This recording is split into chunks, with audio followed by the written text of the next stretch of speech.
Okay, hello everyone. Good afternoon and welcome to Coaching Think Talk. I am Coach Maan from Life Coach Philippines, and this is coaching for healthy mind space. Now, this coaching conversation is for individuals who desire to take charge of their lives and be obedient to the purpose and calling the Lord has for them through the renewing of their minds. Now, it is actually my mission to help people navigate through life's challenges and help them get unstuck with their thoughts, emotions, and live a full and abundant lives that is submitted to the purpose of God. Now, I'd like to introduce myself first. Please allow me to introduce myself. Okay, that's me. I am Coach Maan, Pamintuan Lamorena, and I am a certified life coach. On my free time, I also coach football and futsal, but given the pandemic, we all know that that's been parked at the moment. And I am a happy wife and a mother to a 3-year-old girl and human to 7 dogs. Now, I'd like to thank you for joining me live this afternoon. Do leave your digital footprint and let me know where you are watching from. Just type your location at the comment section below, and feel free to tag your family members and your friends who you think will benefit from our conversation this afternoon. If you will catch this on replay, do let me know as well. Just type hashtag replay. And I am streaming via Facebook page of Life Coach Philippines and also live in YouTube through the Coach AI Connect YouTube channel. And as we go through our conversation this afternoon, I would like to encourage you to share any thoughts, any realizations you may have or you may get from the conversation, and include these hashtags: pack my bag moment, hashtag coaching think talk, so that I know that you got it from this conversation today. So let me first see who's joining me this afternoon. Okay. I'd like to say hello to our fellow coaches in Life Coach Philippines, those who are in the cup today. Um, hello. And Hello, Coach include Tin. Sorry. these hashtags. Coach Tin, hello. Hello, Coach Raj and Coach Lynn. Thank you for taking the time to be with me today. I know you're very busy.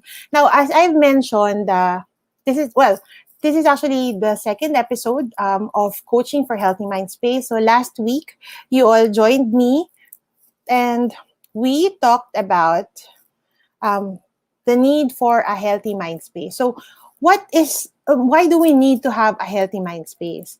Diba? Parang naririnig lang natin yan, mental wellness, good mental disposition. But what really is the need for that? And I'd like to say that the need comes from the fact that our thoughts shape our emotions, and our emotions dictate our behavior, and this behavior can become our habits, which in turn could be developed into what our character will be. So today I would like to dive again into another mindset that may seem good and beneficial on the onset, but in reality can be unhealthy and toxic if left unchecked. So before we go through that, I'd like to ask you first to join me in a short quiz. So let's start. Now, among these, there's one odd shape. So just type in the chat box, which among these shapes do you think is odd or naiiba? Just write the color and the shape. So if it's the purple diamond, green diamond, or the red diamond. Okay. Okay, let's see. Yan. 1/4 po ba? Okay. Sorry, hindi ko kayo napag-prepare. But, okay. Sige. Next time, I'll let you know in advance. So, for this number, what's different is if you answer the green diamond, then you're correct. Now, let's go to the next one. Which of these circles is not as perfect as the others? Is it the pink circle, the orange circle, or the blue circle? Okay, I'm very curious. Yan. Alright, wala daw. Sabi ni Coach Sherry, wala daw naiiba. But if you answered the blue one, then you're correct. Okay. Now for this, these shapes, for the squares, is it the orange square, the blue square, or the green square? And if you answer the orange square, then you are correct again. So the last example, which among these uh, star shapes, sun shapes, if I may, is different among the others? Naduling na daw si Coach Cherry. Miss Rose said it's blue. Sorry, this is for the blue square, diba? For this one, the blue. Okay, if you answered blue, then you are correct. It's the blue sun that is different among the other shapes. So, if you scored 4 out of 4 from those examples, congratulations, you have perfectionist tendencies. O, diba? So, perfect score kayo agad. Now, it's a fun game actually, di ba? When you look at it, parang, okay, nakakaaliw siya sa utak and it seemed harmless. It seems innocent. But when it comes and manifests itself in other situations, let's say, it affects you, the perfectionist tends to come out in your desire to complete a task at work or to get that perfect score in your exam, no matter what, or it could come in the desire to look flawless in social media, so all the editing apps that we have, and it could even show its head in the demanding insistence on making no mistakes from yourself or from others. So that's the perfectionist tendencies. And in itself, there's really nothing wrong with it.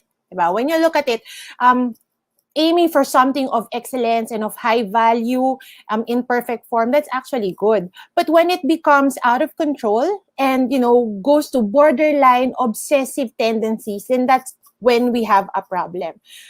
Actually, studies showed that perfectionism can impact the general health. So in general health, it can come out negatively as burnout, anxiety, depression, or sometimes in the self-esteem of the person. So there would be insecurity, there would be fear, and also sa productivity. It affects us, diba? The tendency to procrastinate because you don't want to move until you got everything perfect. And also in creativity, diba? Staying in your comfort zone. You just want to stay there because everything there is perfect for you. You don't want to go out of that. And yet, we know all these negative impacts, but still we strive for perfection. We still cannot let go of these tendencies. So this afternoon, I want to share with you 7 ways to be free from unrealistic expectations. And that's how you can become perfectly imperfect. I saw this quote from Salvador Dali. He's a Spanish painter. And he said, "Have no fear of perfection. You'll never reach it." And there's so much truth in what he said. You'll never reach it. So I would like to share that the first step in overcoming your perfectionist tendencies is to really recognize that perfection is unattainable. Recognize that perfection is unattainable, but excellence is. So there's a difference between the two. We know at the back of our minds that it's really impossible to be perfect, and yet we still strive for it. So we think that we just, if we just practice enough, if we edit our photos enough, or if we, pretend everything is all right on the outside, then our lives will become automatically perfect. But that is not how it works. Life is not perfect, and so it also follows that we as humans are not perfect. And Back to the Future star Michael J. Fox actually encapsulated it in one of his interviews when he said that, "I am careful not to confuse excellence with perfection. Excellence I can reach for, perfection is God's business." And instead of aiming for perfection, we should strive for doing excellent work. Perfection is focused on doing the right thing so it appears to be right, and others will think it is done right. Meanwhile, excellence is doing the right thing simply because it is the right thing to do. Perfection aims to please others, while excellence aims to please the Lord. Perfection is being enslaved to what others will say and will think, but excellence is being free to give your best in whatever work you do, knowing that the Lord already approves of your work, your output, and you. And now, the second strategy is to let go of control and embrace uncertainty. Now, this is very difficult because at the heart of perfectionism is the desire to really take control. So many perfectionists suffer from an all or nothing attitude.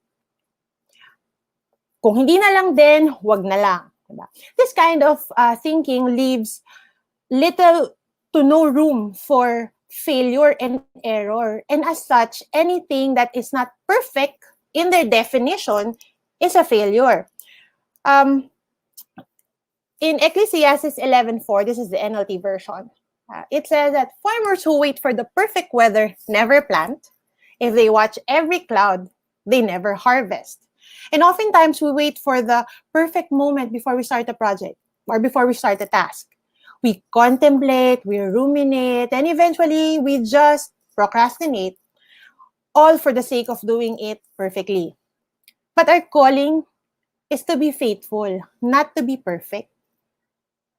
And if we wait for the perfect opportunity, we might be waiting for the rest of our lives, and we end up wasting time that could have been used to other productive purposes. So there. Now, the third strategy I'd like to share with you is to change how you define failure. So again, it's the definition, it's the mindset, diba? Many people believe that failure is the opposite of success. But in reality, it is not. Failure is actually a part of success. No one becomes successful without failing first. And just think of the baby learning how to walk.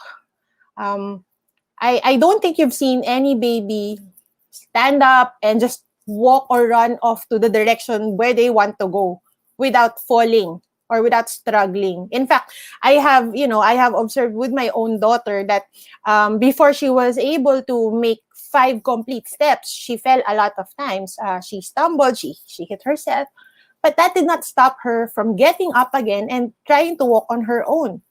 So failing is just one step towards succeeding. I like what Michael Jordan shared. Now, he said that I've missed more than 9,000 shots in my career. I've lost almost 300 games. 26 times I've been trusted to take the game's winning shot and missed. I've failed over and over and over again in my life, and that is why I succeed. So you just failed for the nth time? That's not failure. That's just one step again to reaching and achieving your success. And now for the next point I'd like to share. I've heard a lot of people say that you should stop comparing yourself to others. And while that is true, I would like to push it further and say, compare yourself to yourself. Diba? Compare yourself to yourself. Don't compare yourself to people around you or in social media. Each of us have our own journeys. Even me, it's different from you in your life and how we achieve things, how we do things. But instead of comparing ourselves to others, why don't we instead track our own improvement in different areas and see how far we've become?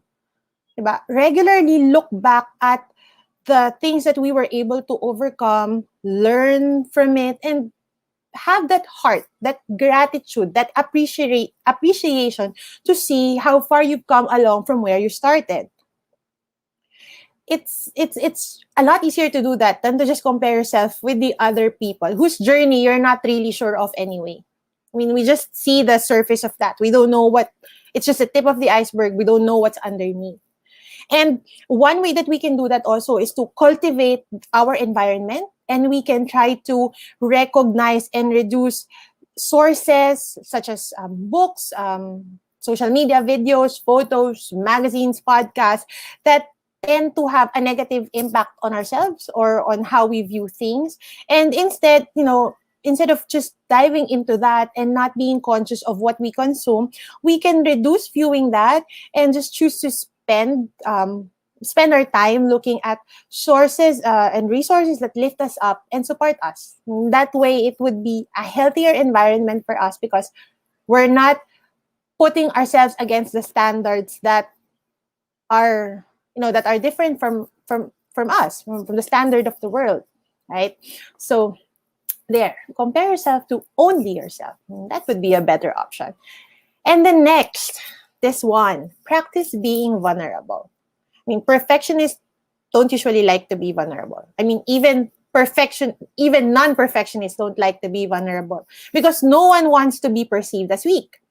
Being vulnerable not only means letting down that pristine image that you have worked so hard to sustain, but it also means that you are asking someone for help, and doing that is admitting that you're weak, that you can't do it all, and that you that something is wrong. And a lot of perfectionists do not like that. But doing all those things that I've mentioned, that is really okay, because vulnerability is part of our humanity and perfection is not. So that's okay. Let's be vulnerable. Let people see you for who you are. And don't be too hard on yourself when you have to ask someone for help, let's say on a PowerPoint, something techie, or even probably an encouragement. It's really okay. There is freedom in showing your authentic self, and that is a lot to be celebrated for. And for my next strategy, let's go to number 6. Focus on the progress, not the results. One way to overcome perfectionist tendencies is to consider the actions being done and not just on the results. Normally, we focus on the result agad, but the journey is equally important. And when our eyes are fixed only on the results, there's high tendency for needless anxiety. And I say needless because really it's not like as if it's something that you can control anyway. But when we focus on progress, it can be motivating to see again how far we've come, diba? How far we are from where we've started. And in fact, reflecting on our progress can also reinforce the belief that we have the ability to change, we have the ability to improve, we have the ability to succeed, that our goals are within our reach. So if we just change that mindset, then this can also help us, motivate us during challenging times.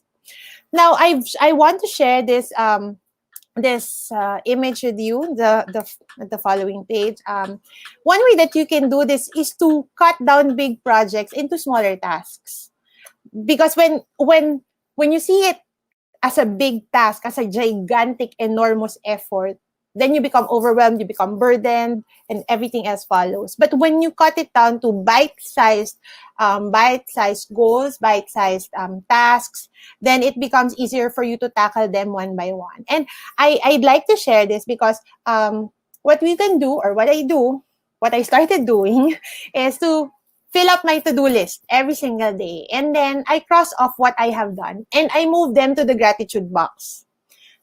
And, after I move into the gratitude box, and I just celebrate small wins. I celebrate it by, sometimes I eat ice cream.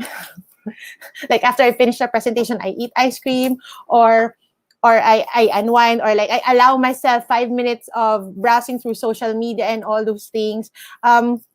Because it helps me to just be in the moment and to be grateful that, hey, I'm moving.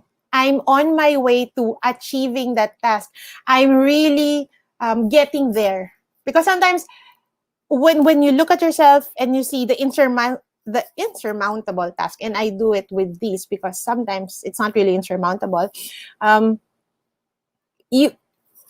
me, I stop and I don't, I think of all these things and I don't think I can do it. But when I see it smaller pieces and then I see it getting crossed off, there's that satisfaction, there's that fulfillment that, gumagalaw ka, may pinatutunguhan ka. And napakasarap ng pakiramdam na yun kasi alam mo na pagkatapos ng araw na to, matatapos ko din siya. Okay. So, I'd like to share this with you. I hope if you have a better template, then feel free to share it with us. But this is just simply for me. This is how I do it. At least it's a lot easier for me to see everything. And on to my last way to overcome the perfectionist tendencies in all of us. I'd like to share this truth, that grace changes everything. Okay, it's actually the title of a song, but there's truth in this. In the Bible, Paul was saying, But he said to me, my grace is sufficient for you, for my power is made perfect in weakness. Therefore, I will boast all the more gladly about my weaknesses, so that Christ's power may rest on me. You see, we try so hard to be perfect in every way, to be perfect in this or that. We want to be the best in what we do, and we want people to know that we are the best in what we do. We want people to believe that we have it all together. But really, when inside, you're just crumbling, you're falling into pieces, right? But truth of the matter is, you don't have to be anybody for anyone. You don't have to be perfect for anyone. You don't have to be almighty confident for anyone, because you're not that. You're not fooling anyone. Least of all, you're not fooling God. And his opinion is truly what matters among everything here. It's his opinion that we should truly be careful about. God sees you, like he really sees you, when no one else does. When you're crying in your dark closet because your marriage is failing after you've tried so hard to do everything, or when you've been bypassed for promotion, something that you've been working hard for all those years, sacrificing your time with your family, with your effort, your resources, or when you feel so lost, you feel unloved, or sometimes you feel like a failure as a parent because you see your child, you've done everything, and he or she's just not going the direction that you hope he or she would be in. When you feel that you've failed everyone, when you feel that you've failed yourself, when you feel that you're not good enough, when you feel that you've failed as a daughter, a brother, a relative, a friend, a colleague, he sees you. And in those moments, he shows you grace and love. He loves you just how you are, and just where you're at. And that changes everything. You don't have to be perfect. No need for perfection. He sees you just as you are. And so I hope that you will get to appreciate that, and remember that you were saved and redeemed by God, who believed you were worth everything. Perfectly imperfect. You are worth everything. You are worth that, including his own son. And today, I'd like to just ask you to show yourself some grace. Give yourself a proverbial pat on the back, and just love yourself right where you are at. And I hope that as you apply all these in your life, you see the weight of perfection come off you. You will be unburdened, and you will be free, and you will be free from the idealized versions that you have set for yourself.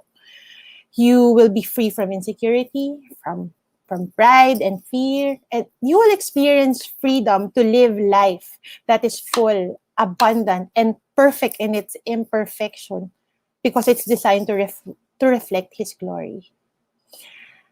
And I hope that you were able to take that home with you today. Again, I encourage you to share your realizations and your thoughts by adding the hashtag #PackMyBagMoment and hashtag #CoachingThinkTalk.